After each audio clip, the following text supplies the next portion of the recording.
Hello guys. Hello mga kaalaga. Good morning, good morning. Okay, happy day. Happy feeding sa ating mga fur baby. Disclaimer po. I'm not expert of American Bully. I'm newbie. Pero matagal na po tayo nag-alaga ng mga iba't ibang hayop. Pero first time po natin mahawakan itong mga exotic bully. Meron po akong bully noon pero standard siya. Now I try to give them food, natural food, mga vegetable. Ayan po, subukan po natin sila. This is their first time na kumain ng ganito, pero subukan po natin mga kalaga. Ayan po, our purpose is to ito lang po namin to, daily vlog po namin ng aming mga alaga. Kaya wala mo tayong tutorial, just to give them, bigay ko lang yung aking karanasan.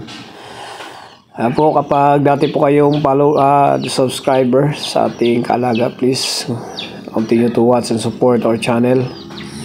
And then paki-like na rin po, at kung pwede paki-share. Po, marami po tayo ipalabas. Ito mga alaga, yung isa kong yung male ko dito ay 4 days na hit siya, kaya soon ay magiging mommy na siya, first time mommy. Alaga, sarap yung pagkain lang mga alaga. Ay nilagay ko ang I put dog food, and then I include carrots and moringa and chicken liver. Bukan po natin kung kakain sila, and then nanibago sila mga alaga, but I see that they eat first the carrots and vegetable, kaya positive yan mga alaga. Kaya please, I want you to support my channel please. And then I have also sa Facebook account, meron po tayo doon, Edwin Garcia sa Reels in Kaalaga. Disclaimer lang, I'm not expert of exotic bully, particular in Marquio exotic. Kaya kung may viewers po ako na mga expert yan, please give your comments and suggestions so that I can apply it to my channel, and to particular in my fur babies.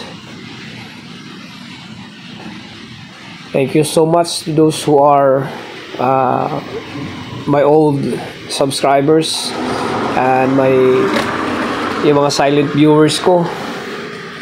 Continue to support my channel. Thank you so much. Now approaching 8,000 na po tayo mga kapatid. Almost 1 year po tayo hindi naging active sa ating channel dahil may mga bagay na kailangan priority. Pero now ay dito po tayo, balik po tayo. But yung mga alaga po natin nandyan pa rin. Yung mga ibang aso lang natin, ito yung mga kapalit niya. I will try the exotic bully.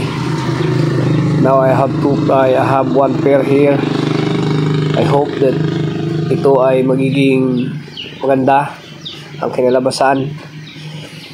Kaya po, ito mayroon na po pangalan to, si Brusco. His name is Brusco. The female is Brusas. I'm so excited. So yung pag-move forward, yung pag-grow nila, I'm very excited so much. Kapag animal lover ka talaga, lalo na pag dog lover ka, ayan mga alaga, mas nauna niyang na-consume ang vegetable than their dog food.